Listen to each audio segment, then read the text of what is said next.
The call came on a Wednesday afternoon while I was reviewing term sheets in my downtown office. Marcus's voice had that practiced smoothness he used when delivering bad news he'd already decided was reasonable. "Look, Emma, I'm calling about the engagement party Saturday. Sarah and I have been talking and we think it's best if you sit this one out." I leaned back in my chair watching the city skyline through floor-to-ceiling windows. "I see. Her family, they're heavy hitters in the venture capital world. Kleiner Perkins, Sequoia Connections. Her father sits on 3 boards. You understand how appearances matter in these circles." He paused as if waiting for me to argue. When I didn't, he continued. "It's not personal. It's just, you're still doing that nonprofit thing, right? The coding classes for underprivileged kids." "Something like that," I said quietly. "Right. Well, Sarah's crowd, they're all Stanford MBA types, tech founders, Series B and C people. I just don't want you feeling out of place.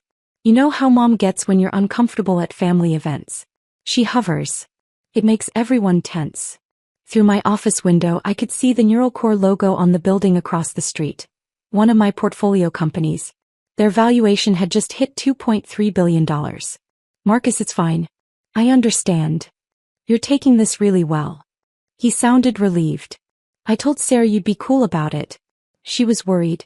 You know how sisters can get territorial about their brothers." I smiled at that. Sarah Hartwell.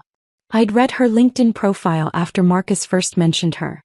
Wharton MBA, 3 years at Goldman Sachs, now a junior associate at her father's mid-tier VC firm. Impressive credentials. She'd probably spent the last 6 months imagining her future sister-in-law as some kind of social liability. "Tell Sarah congratulations from me," I said. "Will do. Hey, maybe we can grab coffee next month? Catch up properly." "Maybe." After he hung up, I returned to the term sheet in front of me. My CFO, David Chin, knocked and entered without waiting for permission.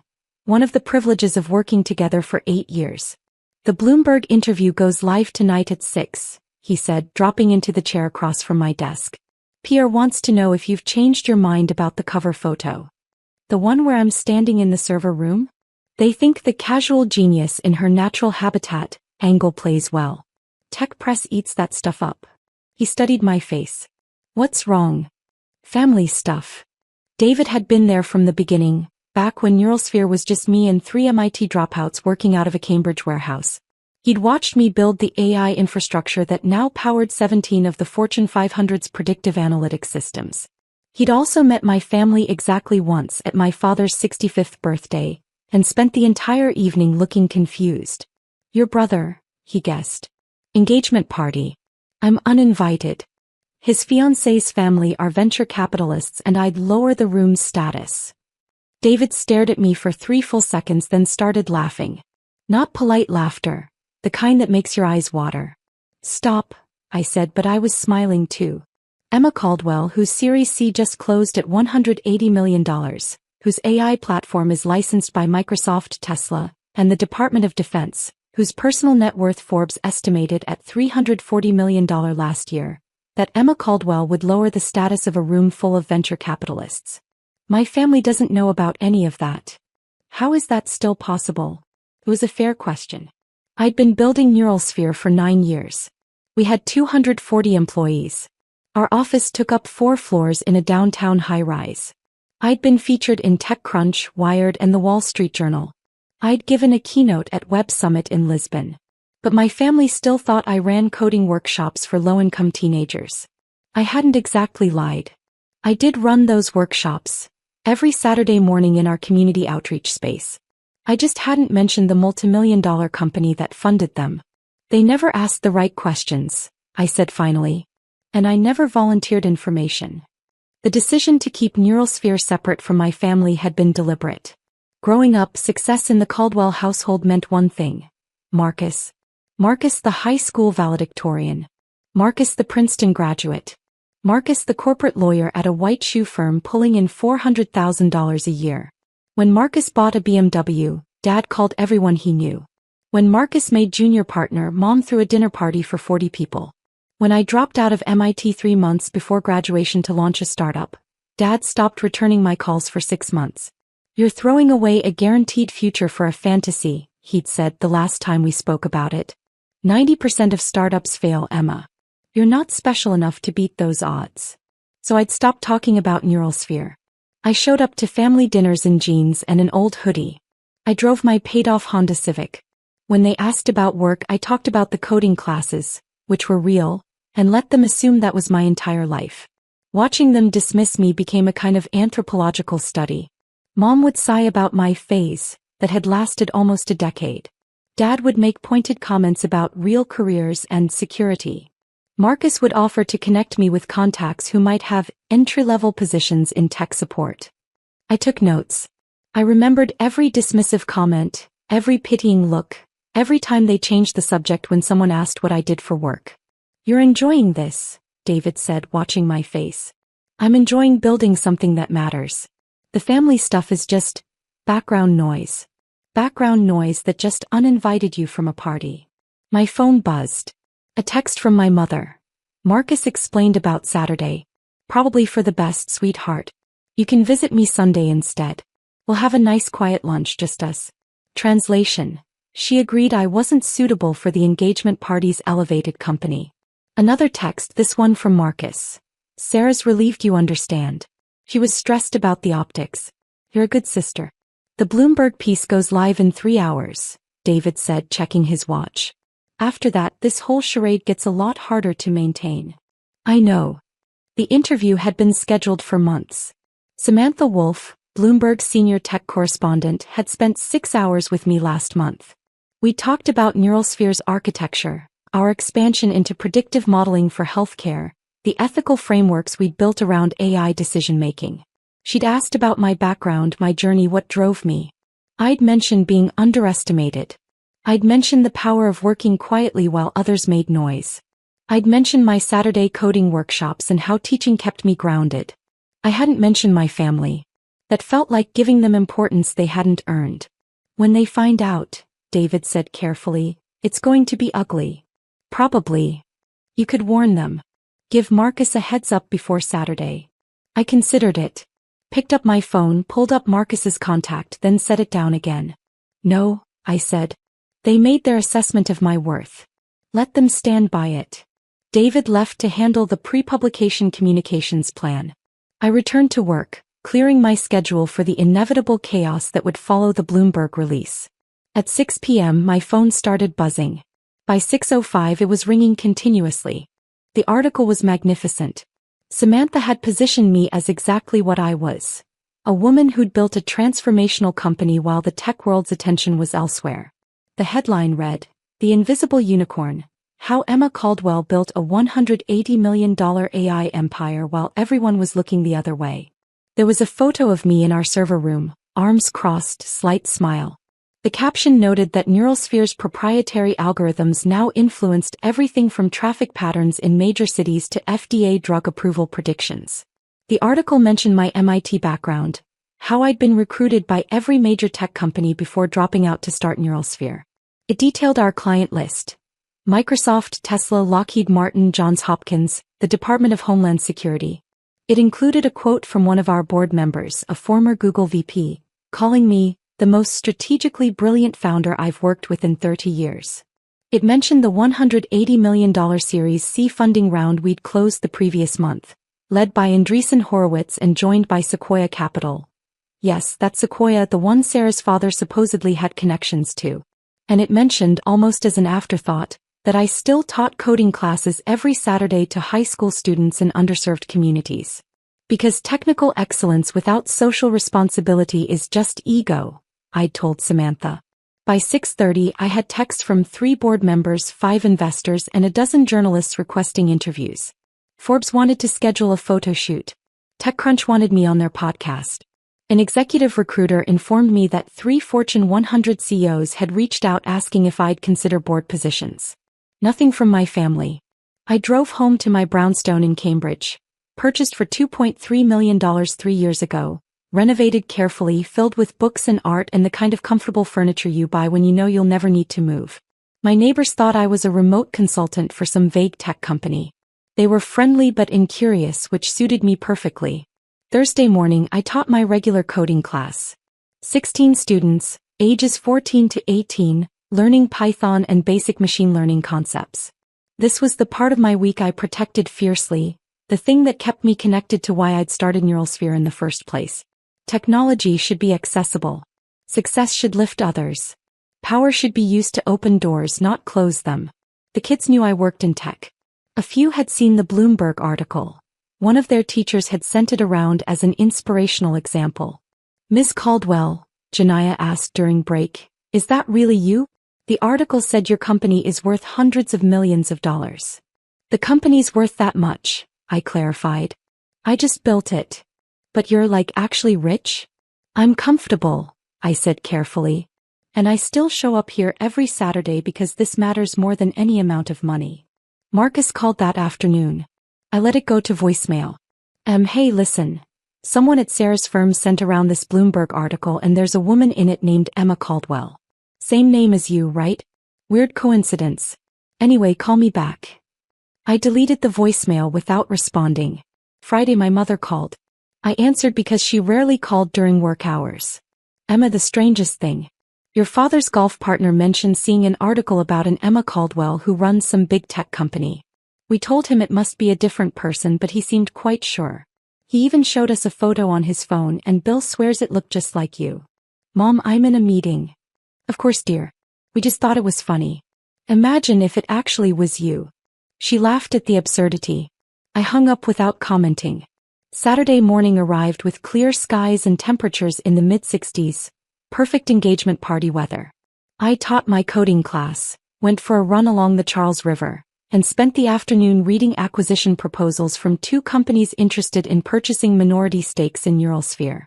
At 6 p.m., Marcus's engagement party began at the Four Seasons overlooking Boston Harbor. I wasn't there, of course. I was at home, making pasta and watching the early returns on NeuralSphere's newest contract. A $43 million deal with the European Union for climate prediction modeling. My phone started ringing at 7:30. "Marcus, Emma, where are you?" I let it go to voicemail. Text from Marcus. "People here are asking about you. Sarah's father knows about NeuralSphere. He wants to meet you. This is insane." Text from Mom. "Emma Jean Caldwell, Marcus says there are investors at this party who want to talk to you about your company." "What company? Call me immediately." Text from Dad. "I'm hearing things that don't make sense. Call your mother." I poured a glass of wine and reviewed the latest performance metrics from our healthcare division. Revenue was up 34% quarter-over-quarter. Our predictive model for ICU patient deterioration had just been adopted by 6 additional hospital systems. The texts escalated. "Marcus, Sarah's father is asking why you're not here. He says Sequoia was part of your Series C. Sequoia, Emma. He's on their advisory board. He wants to know why his future sister-in-law didn't tell him she's running a major AI company." "Mom, Paul Hartwell just told me you're worth $300 million. This is absurd. Please call and clear this up." Marcus, everyone here has read the Bloomberg article. Sarah is mortified. Her father keeps asking why we didn't tell him about you. I didn't know about you. What the hell, Em? I finished my pasta. Cleaned the kitchen. Opened my laptop to do some weekend work. At 8:45 my doorbell rang. Through the security camera, I saw Marcus standing on my front steps in his engagement party suit, tie loosened, expression somewhere between fury and panic. I opened the door. "You let me uninvite you," he said without preamble. You knew Sarah's father would be there. You knew Sequoia was involved in your funding. You let me tell you that you'd lower the room's status. You did tell me that, I confirmed. The entire party is talking about you. Paul Hartwell spent 20 minutes telling everyone how Sequoia fought to get into your Series C. He showed people the Forbes estimate of your net worth. He said you've revolutionized predictive AI. Sarah's uncle is on Microsoft's board. He says your platform is mission critical for their enterprise division. I leaned against the doorframe. And you let me exclude you from my engagement party because I thought you were too unsuccessful to be there. I didn't let you do anything, Marcus. You made that decision based on your assessment of my value. I just didn't correct your math. His face cycled through several expressions before landing on outrage. This is cruel. You deliberately embarrassed me. I wasn't at your party. How did I embarrass you? By not telling me. By letting everyone think I didn't know my own sister runs a Fortune 500 adjacent company. Paul Hartwell asked Sarah why she didn't leverage the family connection when approaching Sequoia. She had no idea what he meant. Do you know how that looks? It looks like you made assumptions without facts. It looks like you valued your fiancé's family connections more than your actual family. It looks like you decided I was worthless without ever asking what I was worth. That's not fair. You told me my presence would be awkward. That I'd lower the status of the room. That Sarah's family were heavy hitters and I was. What was the implication? A charity case. An embarrassment. Marcus opened his mouth then closed it. He had, after all, said exactly that. You could have told me years ago, he said finally, his voice quieter. Why didn't you? Because 9 years ago when I dropped out of MIT to start this company, Dad said I wasn't special enough to beat the startup odds. When I tried to talk about my work, Mom changed the subject. When I achieved something, no one asked for details. You offered to get me entry-level tech support positions, Marcus. For 8 years, you've been offering me entry-level positions while I was building a company that now employs 240 people. We didn't know. You didn't ask. There's a difference. I straightened. I teach coding to teenagers every Saturday morning. You all knew that. Did any of you ever ask where I taught? Who funded it? How a non-profit could afford a 4,000 square foot space in Cambridge? Did you ask why Bloomberg wanted to interview me? Why Forbes kept calling? He said nothing. You saw what you wanted to see. I wasn't hiding. I was watching. I was taking notes on every dismissive comment, every pitying look, every time you assumed I was failing because I wasn't performing success the way you expected. That's... He struggled for words. That's calculated. Yes. It was. I smiled slightly. You taught me something valuable, Marcus. You taught me that people reveal their true values when they think there's no consequence for it. You showed me exactly how you measure worth. You made it very clear where I ranked in your hierarchy. Jesus, Emma. He dragged a hand through his hair. Mom's having a breakdown. Dad's on the phone with his golf partner trying to get details. Sarah's father wants to have dinner with you next week. He's talking about investment opportunities. Sarah's been crying in the bathroom for 30 minutes. Her uncle keeps asking how we could not know. This is a disaster. For you, I observed. Not for me. What do you want? An apology? Fine. I'm sorry. I'm sorry I didn't know. I'm sorry I didn't ask. I'm sorry I uninvited you. Is that enough? I considered the question seriously. Thought about 9 years of dismissed accomplishments. Thought about Dad telling me I wasn't special enough. Thought about Mom's patient sighs over my phase. Thought about Marcus's offers of entry-level positions and his relief when I agreed not to attend his engagement party. The apology is a start, I said. But it doesn't undo the assessment. You thought I was worthless enough to exclude from your celebration. That belief shaped your decision. The fact that you were wrong about my net worth doesn't change what you believed about my worth as a person. That's not, he stopped. I never thought you were worthless. You thought I was embarrassing. Awkward. Low status. Someone who would drag down the room's caliber. I shook my head. Those were your words, Marcus. You said my presence would be problematic around venture capitalists. Turns out venture capitalists are pretty comfortable around someone who just closed a $180 million Series C. His phone buzzed. He glanced at it, grimaced. Sarah wants to know if you'll come to the party now. Her father wants to introduce you to some people. No. Emma. I wasn't suitable for the party when you thought I was a failed MIT dropout teaching coding classes. I'm not suddenly suitable now that you've learned I'm worth something in dollars. My value didn't change. Your perception did. That's your problem, not mine. So what, you're just going to cut us off? Never speak to the family again. I'll speak to you when you say something worth hearing. When Mom stops calling my career a phase. When Dad stops offering advice on job security. When you stop measuring my worth in terms of whether I embarrass you. I started to close the door. Wait, Marcus said. Sarah's father, he really does want to meet you. He's talking about Sequoia potentially funding your Series D. He knows people at Kleiner Perkins at Benchmark. This could be important for your company. I paused, smiled. Marcus, Sequoia already has our contact information. If Paul Hartwell wants to discuss future funding, he can reach out through our CFO like everyone else. I don't need my brother's fiancé's father's connections. That's what you never understood. I never needed what you had. I built my own. His phone rang. He looked at me. It's Sarah. You should answer. It's your engagement party after all. Emma. Congratulations on your engagement, Marcus. I hope you and Sarah are very happy together. I really do. I closed the door gently but firmly. Through the security camera, I watched him stand on my steps for another minute before finally answering his phone and walking back to his car.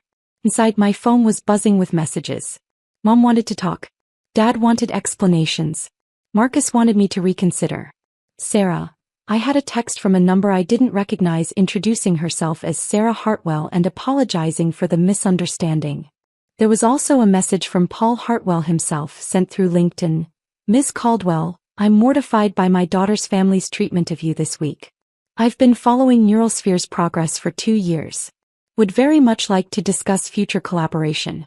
My apologies for the circumstances of this introduction. Paul Hartwell. I responded, Mr. Hartwell, thank you for reaching out.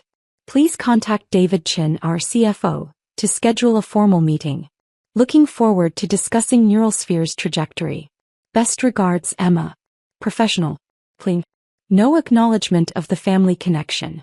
Sunday morning I taught my coding class. Janaya had made significant progress on her machine learning project, a model to predict optimal bus routes based on ridership patterns. I spent extra time with her, explaining the mathematics behind gradient descent, watching her face light up as the concepts clicked. This was success. Not the money, not the Bloomberg profile, not the revenge of watching Marcus squirm at his engagement party. This, passing knowledge to someone hungry for it, watching curiosity transform into competence, knowing that 16 students would leave my class with skills that could change their trajectories. Monday morning, David arrived at my office with coffee and a knowing look. So, he said, how was your weekend? Quiet. Productive. Your brother called our main line Saturday night. Left a message asking for me to call him about the family situation. Don't. Wasn't planning to. He sipped his coffee. Paul Hartwell's office called this morning. Wants to schedule lunch. I told them we'd review our calendar and get back to them. Make him wait a week. We're not desperate. Never thought we were. He paused. Your family's going to keep calling. Probably. Eventually you'll have to talk to them. Eventually, I agreed. When they're ready to have an actual conversation instead of trying to retrofit me into a narrative that makes them feel better about their assumptions. David nodded. He understood. He'd been there when Neurosphere was just a concept and a warehouse lease. He'd watched me work 18-hour days, sleep on a cot in the office, exist on coffee and determination. He'd seen me rebuild our core algorithm from scratch when the first version failed. He'd been in the room when we landed our first Fortune 500 client. He knew this company wasn't luck or timing. It was relentless, strategic, calculated work. The same kind of calculation that had let me watch my family dismiss me for 9 years while I built something undeniable. You're not cruel, he said quietly. You're just done pretending their perception matters more than reality. Exactly. A week later, Marcus showed up at my office. He'd apparently charmed his way past security by dropping Paul Hartwell's name. David escorted him up personally, more out of curiosity than courtesy. Marcus looked around my space. The corner office with city views, the minimalist aesthetic, the wall of achievements and patents, the photo of me shaking hands with the Secretary of Commerce. This is what you do, he said. This is what you've been doing. Yes. You really teach coding classes every Saturday? Every single Saturday for 7 years. Same kids watching them grow. 3 of my former students are now studying computer science at MIT. 2 are at Stanford. 1 just got accepted to the Google internship program. He absorbed that. I owe you a better apology than the one I gave at your door. Probably. I'm trying to understand why you let it go on so long. Why you didn't just tell us. I leaned back in my chair. 9 years ago, I needed to know who would believe in me when I had nothing but potential. Who would support the work, not just the outcome. I got my answer. That's harsh. That's honest. I met his eyes. David Chin believed in me when Neurosphere was 3 people in a warehouse. My first investors believed in me when we had no revenue and an untested product. My team believed in me through 2 failed pivots and a near bankruptcy. You know who never believed in me? The people who shared my DNA. We would have. No. You would have believed in the MIT degree if I'd finished it. You would have believed in a corporate job at a recognizable company. You would have believed in conventional markers of success. You never would have believed in a 22-year-old dropout with a dream and a whiteboard full of algorithms. Marcus sat down uninvited. Sarah called off the engagement. I blinked. What? Last Tuesday. She said the situation showed fundamental differences in values. Her father agreed.